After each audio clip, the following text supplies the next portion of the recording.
Esta é mais uma produção da Federação Espírita Pernambucana, para você que curte podcasts. Caríssimos irmãos, caríssimas irmãs, boa tarde a todos e todas. Que a divina luz brilhe aos nossos olhos e que sejamos dignos e dignas de viver em paz. Eu gostaria de ter esse reflexo bem rápido, assim, de Washington. Foi rápido, viu? Foi bom de reflexo ele, não foi? Muito bom, reflexo bom. É uma alegria poder estar de novo na Casa de Itagiba, nessa oportunidade feliz de rever tantos irmãos queridos, né, de reencontrar tanta gente querida, e também, primordialmente, pela bênção do trabalho e essa oportunidade de reflexão que é para todos nós. O trabalho é para todos que com ele ou a ele estão vinculados. Trabalhadores diretos, imediatos ou trabalhadores mediatos. Aqueles que igualmente contribuem com as suas reflexões, com as suas boas energias, seja aqui nesse auditório presencial, seja também a todos aqueles que muitas vezes, como eu na minha família, quando não estamos com compromisso religioso e estamos em algum lugar possível, acompanhamos a transmissão pela internet, através das mídias sociais. Nessa tarde em especial, esse trabalho, como sempre, é o trabalho espírita, mas mais particularmente ele é um trabalho de muitas mãos, literalmente, também com Deise e Nívia, aqui na nossa tradução em Libras. Trago um abraço muito fraterno, muito carinhoso, renovando os votos de força, coragem, perseverança e fé de todos os que fazem a Casa de Alta de Souza, em Recife, o Núcleo Espírita Alta de Souza, situado no bairro do IPSEP, e estamos todos juntos no desafio de vencermos a nós mesmos. E falando em desafio, eu queria começar propondo um desafio de memória. Queria ver se os irmãos aqui e nas mídias se recordam de um filme que tem por slogan a seguinte frase: quem salva uma vida, salva o mundo inteiro. Não é uma edição, já estou vendo aqui que tem gente que já lembrou. Não é um filme novo. Talvez, a depender da sua idade, você nem se recorda, nem conheceu, mas a irmã aqui também já sabe que filme é esse. Não sei se o Washington já lembrou. É um filme, talvez alguns aqui encarnados não tenham tido ainda reencarnados na época. Um filme hollywoodiano de 1993, que relata um fato histórico muito triste da história da humanidade terrena, a Segunda Guerra Mundial. Um filme que tem por diretor Steven Spielberg e que ganhou vários prêmios. É esse mesmo? É esse? Alguém lembra que filme é esse? Já tem ideia? A Lista de Schindler. Com certeza aqui alguns devem ter assistido esse filme. Estou equivocada? Né? Quem não assistiu, sempre é importante ver. Né? Como já dizia Paulo, examinai a tudo, retende o bem. E essa frase, quem salva uma vida, salva o mundo inteiro, que foi adotado como slogan da campanha publicitária do próprio filme, na verdade ela tem origem no Talmud, uma codificação judaica, mais ou menos criada 500 anos depois de Cristo, que reúne vários conceitos, tratados jurídicos, éticos, sociais, da tradição e da própria legislação judaica.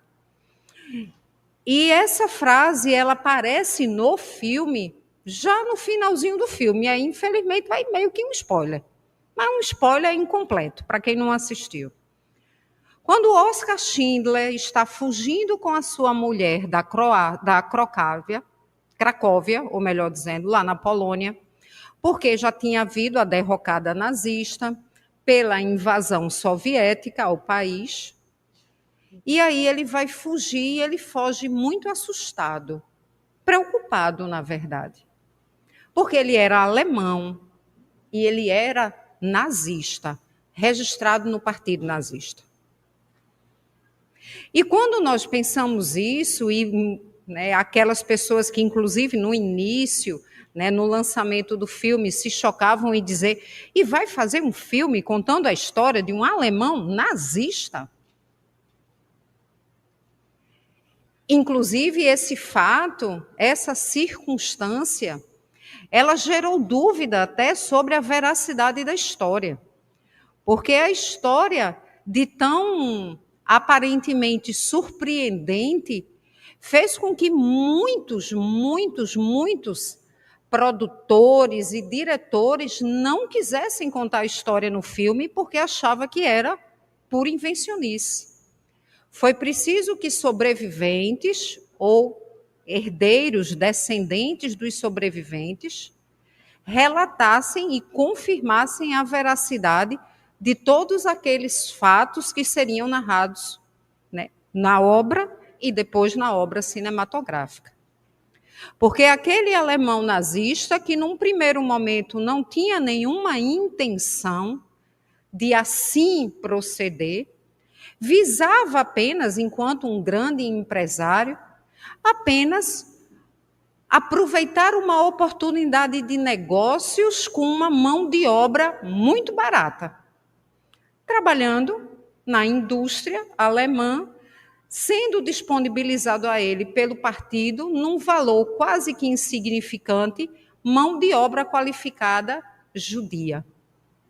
Aqueles judeus que não iam ser encaminhados para campos de concentração e que iam para lá para servir de mão de obra para ele. E o objetivo inicial era apenas e simplesmente ganhar dinheiro. E ele ganhou dinheiro. Ele ganhou muito dinheiro. A grande questão é que, inclusive, sensibilizado pelo seu contador, que era judeu, numa atuação magistral de Ben Kingsley, ele começa a perceber e a desenvolver algo que hoje é uma palavra muito da moda, mas um sentimento que remonta desde a origem do despertar da espiritualidade nossa, dos espíritos encarnados ou desencarnados vinculados à Terra. Empatia. Porque aquele contador judeu começa a relatar para ele, de uma forma muito rotineira, todas as dores, todas as tragédias, e aquilo começa a o tocar.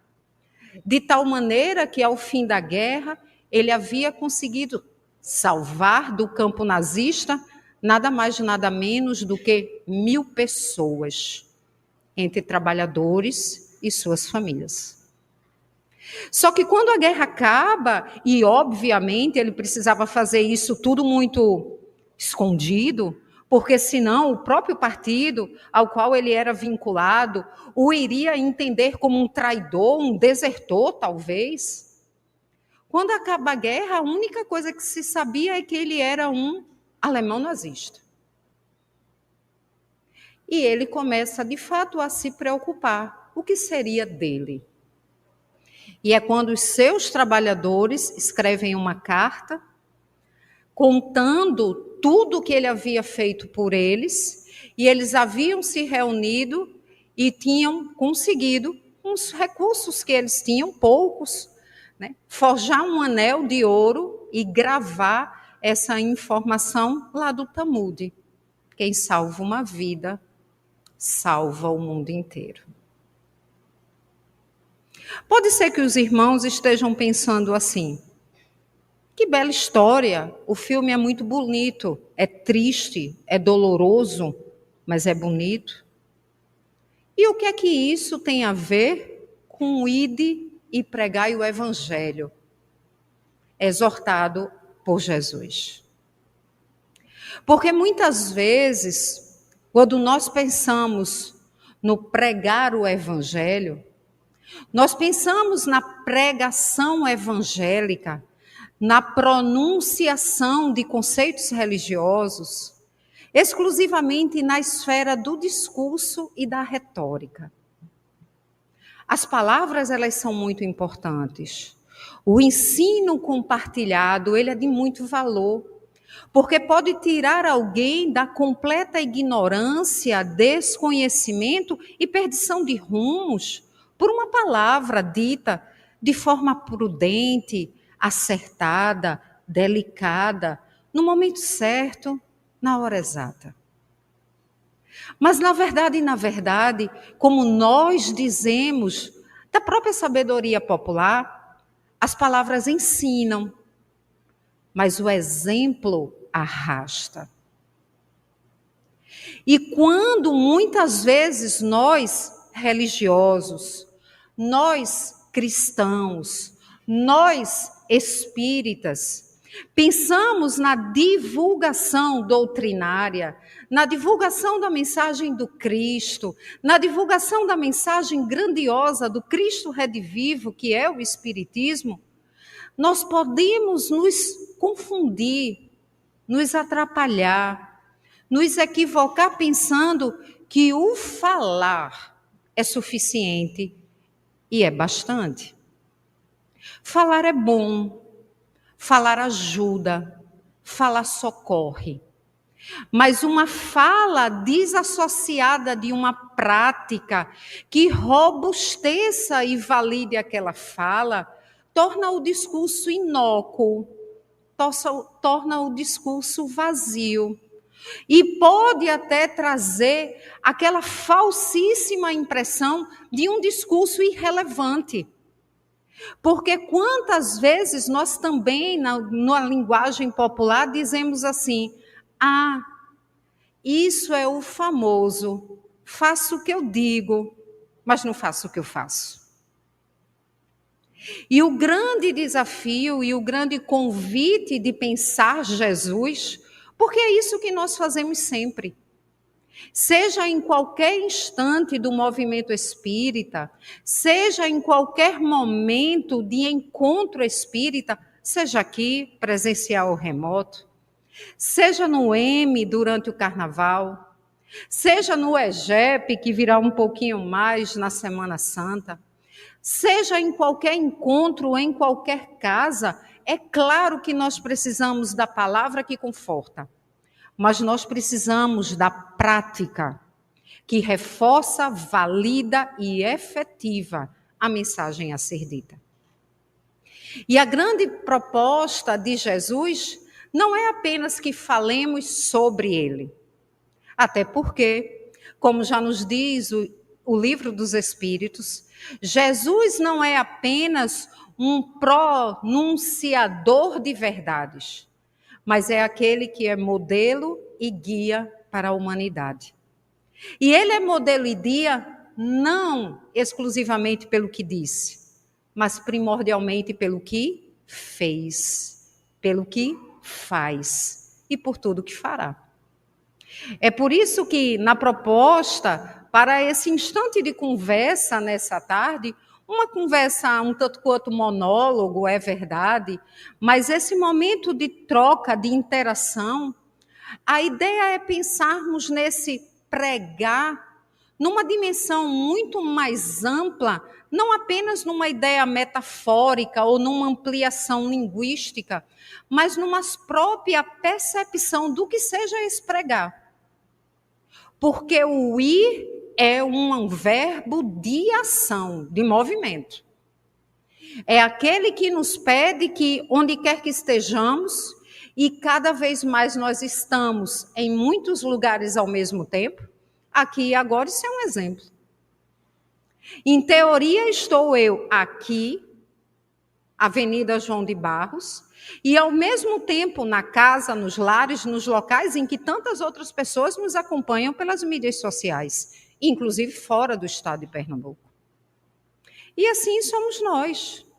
Todos nós somos e estamos em muitos lugares nas possibilidades que a vida hoje contemporânea nos possibilita. Então, nós estamos indo cada vez mais longe.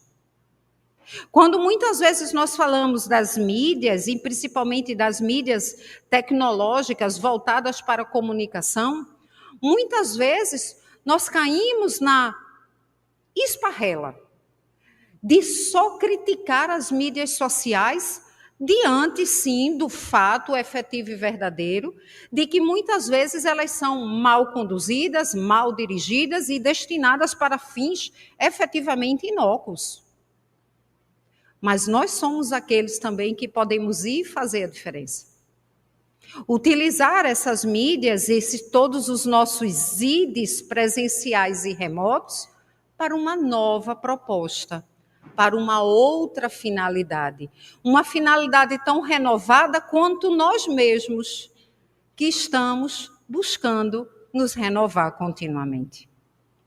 Então, mais do que focar no ID, permitam-me que pensemos e reflitamos sobre esse pregar, que muitas vezes também parece para nós, em movimentos religiosos, uma atribuição específica e restrita a alguns e alguns muito poucos.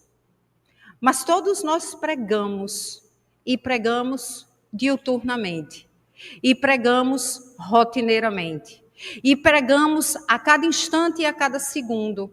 Então, o pregai enunciado por Jesus, na verdade, ele diz respeito a todos nós.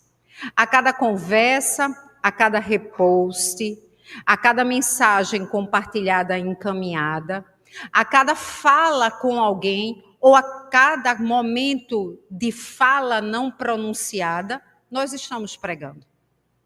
Mas esse pregando numa primeira dimensão, na dimensão retórica, que tem o seu valor, mas que ela não abarca toda a dimensionalidade prevista por Jesus. Mas para que a gente possa efetivamente estar na mesma página e estarmos analisando esse debate sobre esse pregar, é necessário, como já disse o irmão Washington, que relembremos brevemente qual é o contexto do Evangelho em que surge essa fala de Jesus.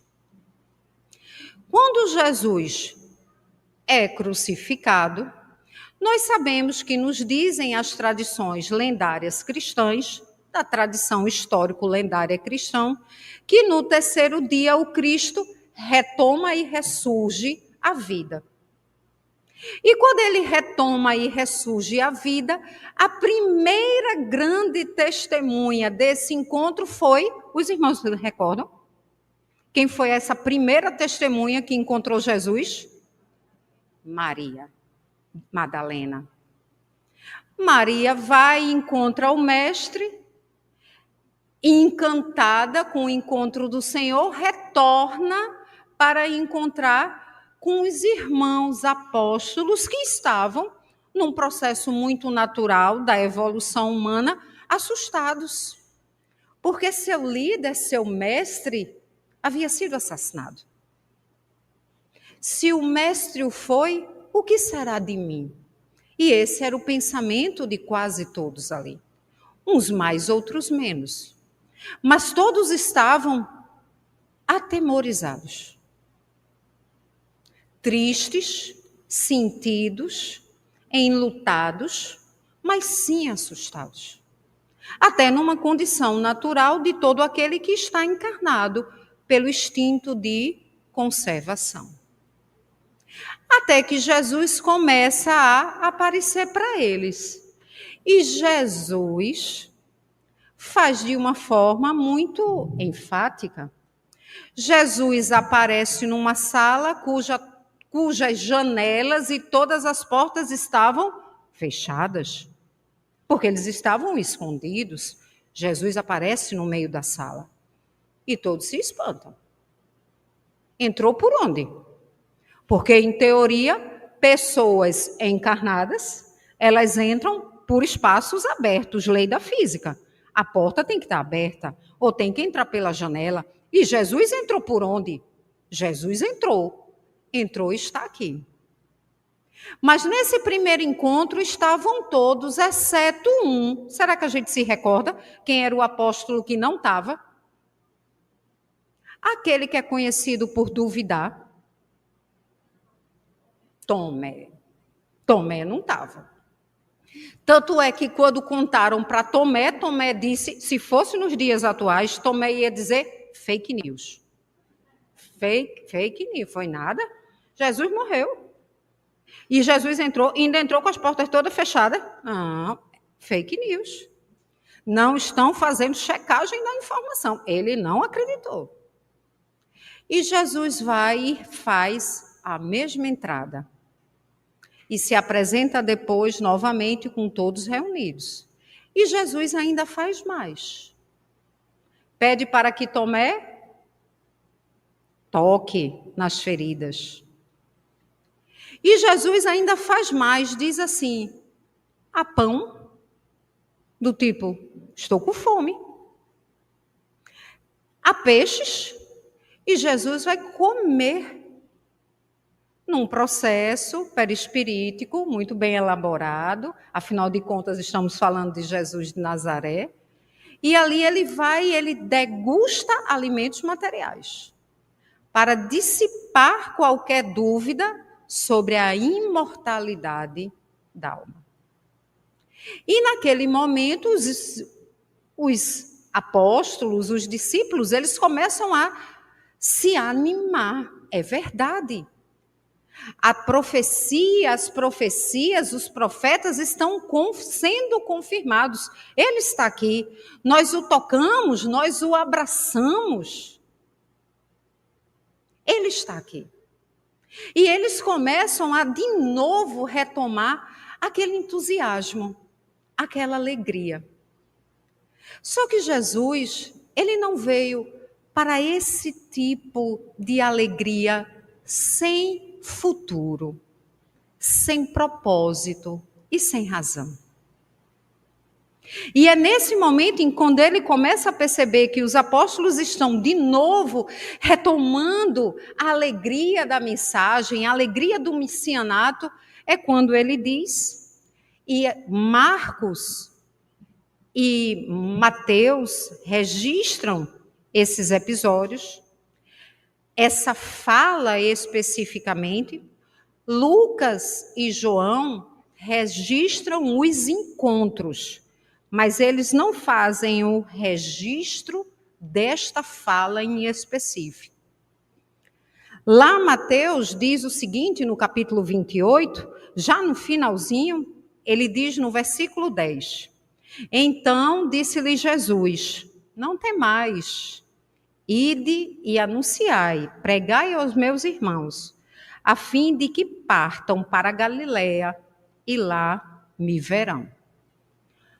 Marcos também faz uma narração muito parecida com essa, mas é especificamente em Marcos que aparece essa frase como nós a conhecemos mais efetivamente. Lá no capítulo 16, versículo 15. Disse-lhes Jesus, indo ao mundo inteiro, pregai o evangelho a toda criatura. Isso conforme as narrativas, né, do querido Haroldo Dutra Dias, né, na tradução dele direto do grego para o Novo Testamento, né, os evangelhos e o Ato dos Apóstolos. E nesse momento, Jesus estimula para que eles iniciem o trabalho especificamente deles. Ide pregai, ide e pregai. E muitas vezes, como eu falava antes, o pregai está muito associado à pronunciação, à proclamação, à manifestação verbal, que, claro, reforço, tem o seu valor, tem a sua importância. Senão, se assim não fosse, não haveria motivo de estarmos aqui agora reunidos. Mas a mensagem de Jesus, que ela é adensada na sua filosofia de vida eterna, não pede apenas que falemos sobre. Até porque o verbo pregar, quando nós o analisamos nos dicionários, não tem apenas a dimensão da anunciação. Sim, quando nós abrimos um dicionário ou consultamos um dicionário pela internet, aparecerá assim no dicionário. Pregar, pregar é falar, é divulgar, pregar é anunciar, pregar é proclamar, pregar passa no universo da retórica. Num primeiro momento, uma retórica geral. Tanto é que, para quem é da área jurídica, a gente sabe que existe um verbo, né, que é utilizado quando a gente vai ter a chamada das partes para uma audiência presencial, fazer o pregão. Ou quando se vai apregoar alguma coisa, ou num contexto religioso, quando se vai divulgar alguma filosofia religiosa, o pregão. Pregar. Mas pregar, aí vinculado ao verbo nativo, ao verbo latino predicare, ele também tem uma outra origem, num outro verbo do antigo latim, do latim vulgar, que foi também base utilizada para o surgimento da nossa língua, o português, ainda na Idade Média, que é o verbo plicare. Plicare vai trazer uma outra ideia, também seria traduzido por pregar, mas não vai trazer a ideia do discurso. Plicare será utilizado, por exemplo, se por um acaso alguém quiser pregar um quadro na sua sala. Não é discurso. Você vai usar de mecanismos, de ferramentas e de uma técnica para fixar aquele quadro na parede. Quando você vai pregar um botão numa roupa, você está, através do processo de costura, fixando algo num tecido. Quando se vai pregar uma peça em alguém, está querendo fazer um anúncio de forma marcante em alguma coisa, fixação. Então, a palavra, a origem do verbo pregar, fala sim sobre o falar sobre algo. Mas também trata de um conservar fixo, conservar unido, conservar aproximado e forma rígida e firme sobre alguma coisa. E quando nós olhamos toda a trajetória do Cristo entre nós, nos períodos em que efetivamente ele esteve conosco encarnado, nós percebemos que o pregar pronunciado por ele não tinha uma dimensão só retórica, mas tinha uma dimensão de vivência prática, de fixação de conteúdo.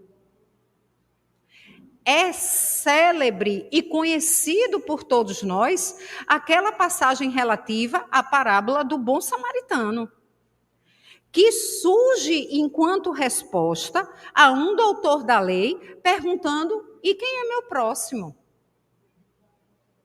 Ele, ao dar o exemplo do samaritano que socorreu a um caído na estrada, que tinha sido abandonado, não percebido, ignorado por outras pessoas religiosas, consideradas boas religiosas, aquele samaritano que socorreu o caído é apresentado por Jesus como exemplo daquele que ama o próximo.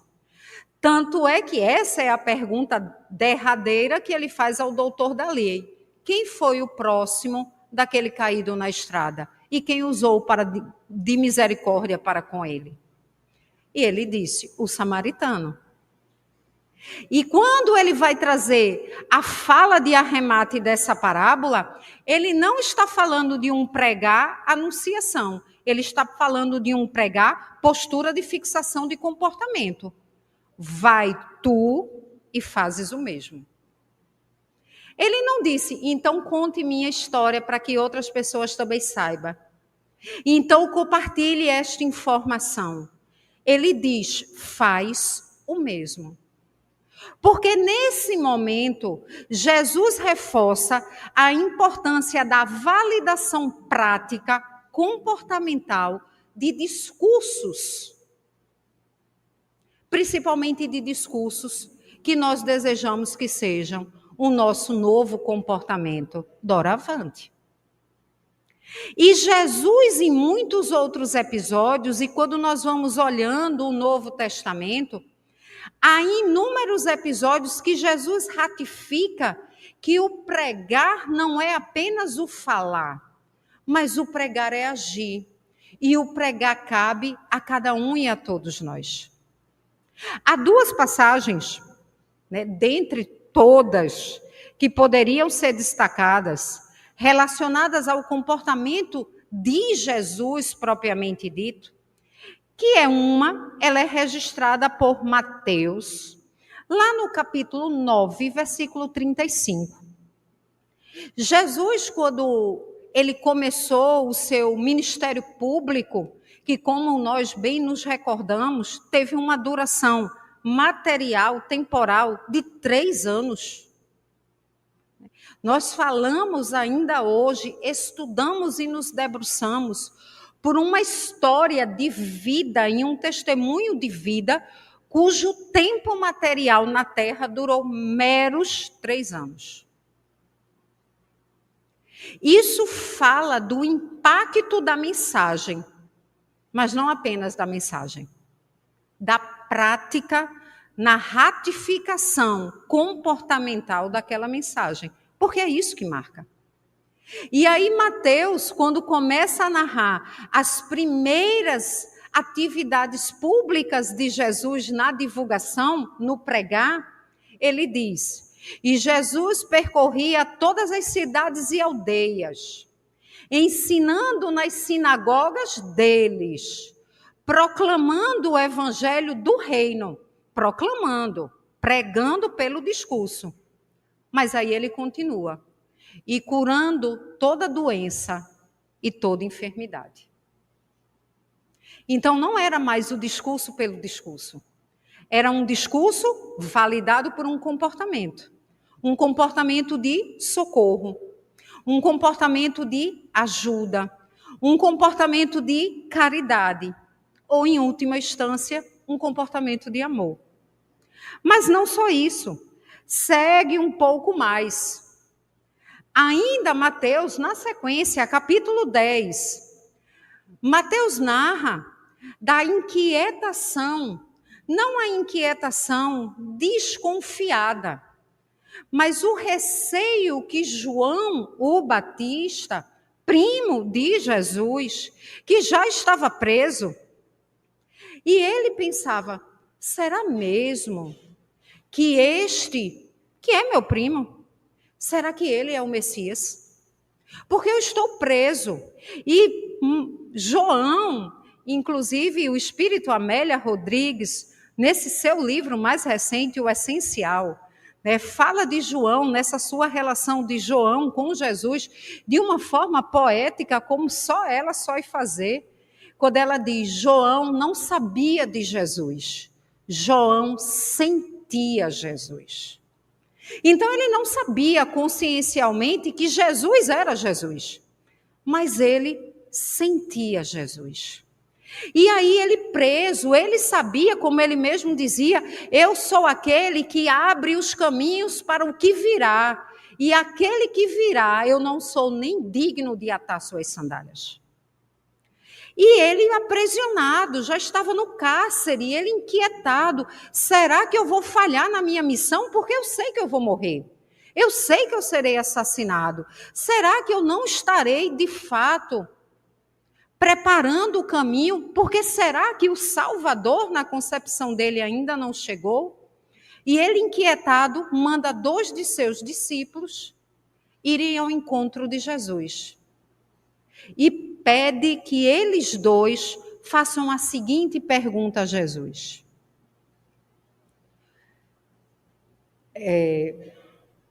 E aí ele diz, estava só procurando o versículo certo.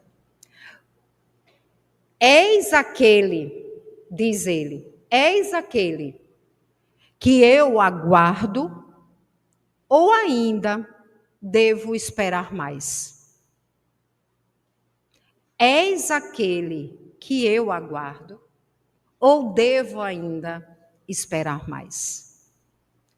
E aí Jesus responde para ele: diz a ele o que vês e o que ouves.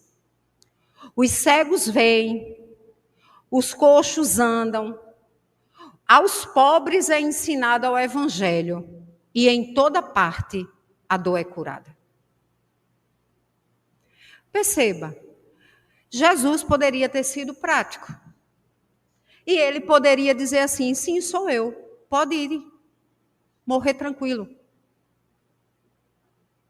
Mas ele não fala, ele não prega por discurso.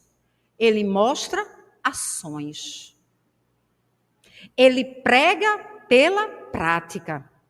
Eu sou aquele que esperas que eu seja, porque eu te mostro as minhas ações. Os cegos veem, os coxos andam. Aos pobres que ele vai resgatar nas bem-aventuranças, pobres de espírito.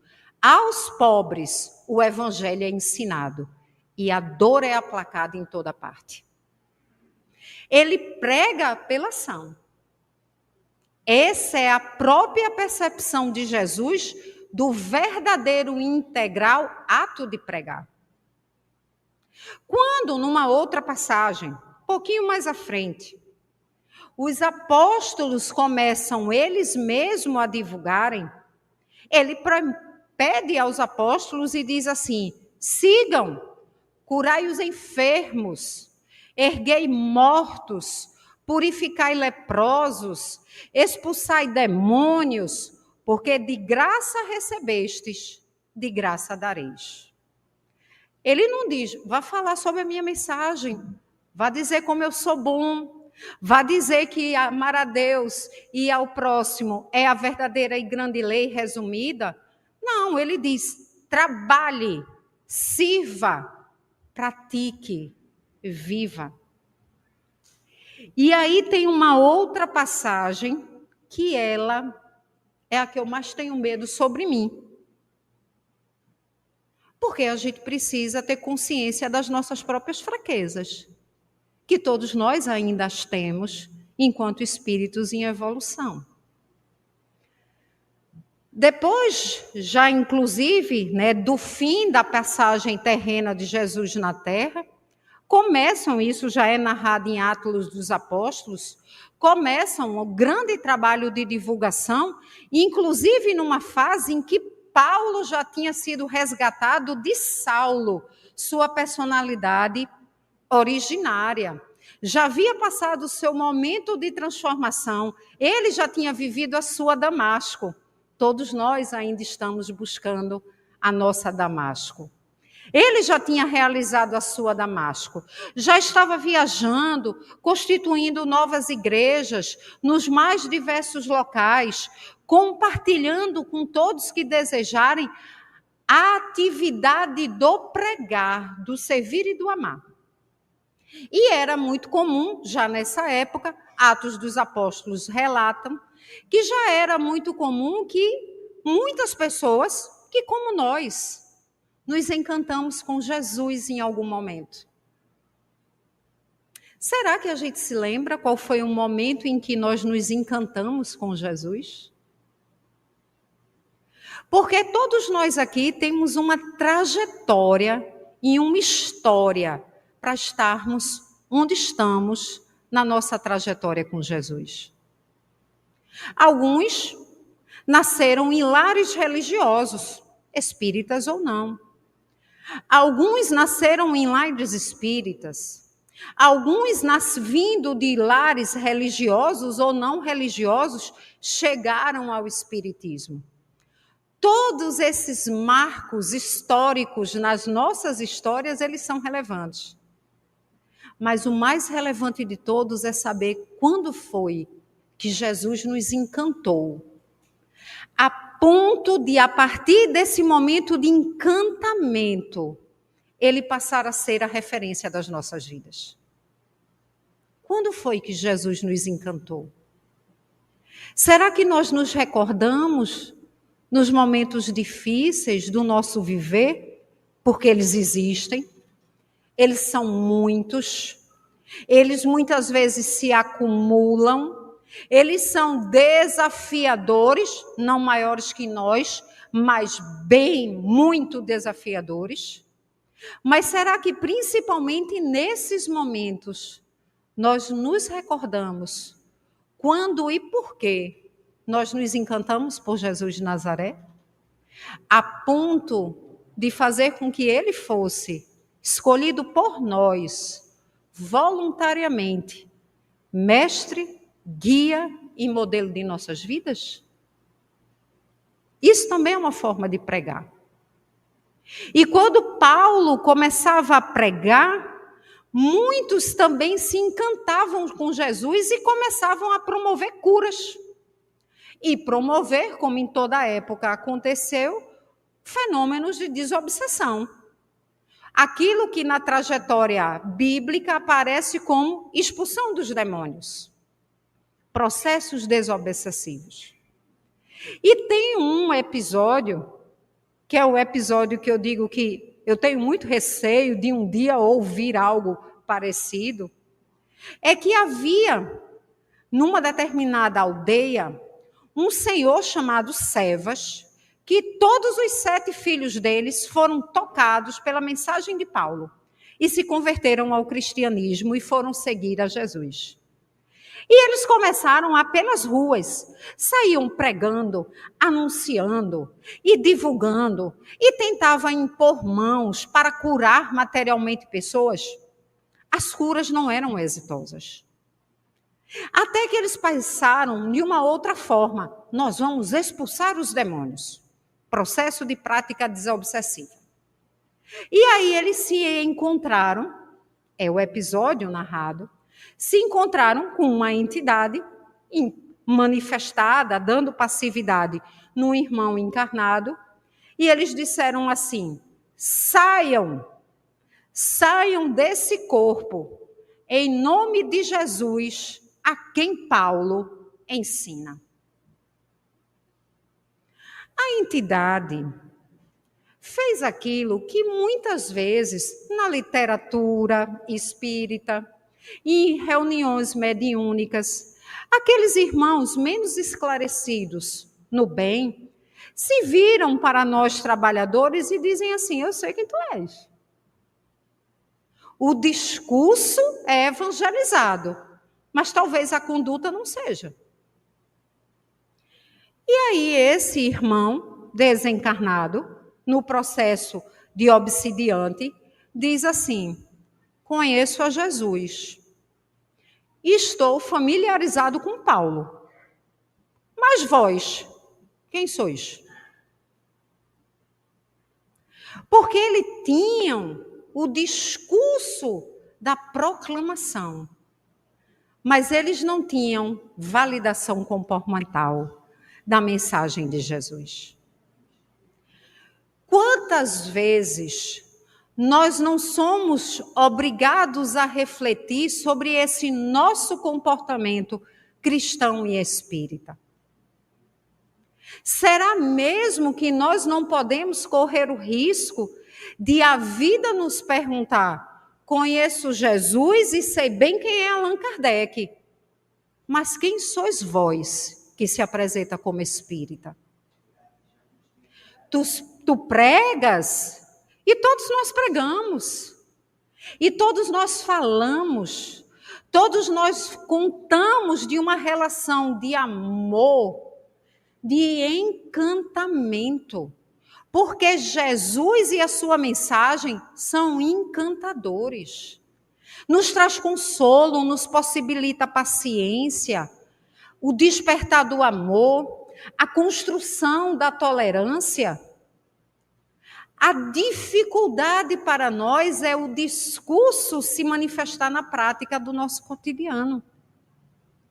Não que se apresentará no atual estágio em que nos encontramos de forma integral e dioturna, mas precisa apenas ser uma prática persistente. comprometido na persistência de servir e de amar, e de se permitir errar e corrigir. Esse é o grande desafio, e eis porque aquela mensagem lá do Talmud, slogan do filme, é muito representativo desse desafio nosso e de cada um de nós de sermos bons, sem sermos perfeitos. Porque o bem que nós fizermos em alguma parte será nosso advogado em toda parte. Já ensinava Chico Xavier. A vida de alguém que é salva por uma palavra, por uma orientação, por um ombro amigo, por uma escutativa, por um prato de comida, um pedaço de pão, ou por um silêncio respeitoso, compreendendo a incapacidade de dialogar e de vivência do outro, isso é salvar uma vida. E se cada um nos comprometemos a salvar um, salvando a nós mesmos, nós salvamos o mundo inteiro. Esse é o grande desafio do Ide Pregai. Um microfone é importante, mas há muitos dos nossos lados, nas nossas casas, nos nossos trabalhos, na nossa vizinhança, na nossa comunidade virtual, dependendo da nossa prática de enunciação de amor integrada por uma vivência de amor. E nós somos capazes de fazer. O também encantador de Jesus é ele nos demonstrar que isso não é nada mais, nada menos do que exteriorizarmos todas as virtudes em potencial que temos em nós. Ser, como tanto se fala, enquanto reforma íntima, a transformação do ser velho para o ser novo, nada mais é do que desabrochar a beleza que existe em nós. E não sem razão, já diz em o que é o Espiritismo, para ir encerrando a nossa conversa nessa tarde, que o verdadeiro espírita não é senão aquele que não apenas crê nas manifestações, mas aquele que aproveita o ensinamento dado pelos Espíritos. De nada serve crer, se a crença não faz dar um passo à frente no caminho do progresso e não se torna melhor para com o seu próximo. Não sem razão também nos lembra o frontispício do Evangelho segundo o Espiritismo, que nada aqui mais é do que a explicação das máximas da moral do Cristo, sua concordância com o Espiritismo, e aí a parte que faz com que cada um de nós tornemos a nossa luz brilhante, tornemo-nos o sal da terra, ajudemos a vida para que todos tenhamos uma vida melhor. E que nós sejamos aqueles que apliquemos as lições morais em toda posição de nossas vidas. Quando uma vida é salva, seja numa grande ação de 1000 pessoas salvas na Segunda Guerra, ou seja, de um olhar gentil destinado a alguém num momento de dor, onde não temos as palavras que aplacam a dor, mas nós temos o gesto do compartilhar a vivência de dor, nós salvamos vidas, nós vivemos o amor, estaremos pregando Jesus, estaremos com Jesus. Muita paz. Você ouviu o podcast da Federação Espírita Pernambucana.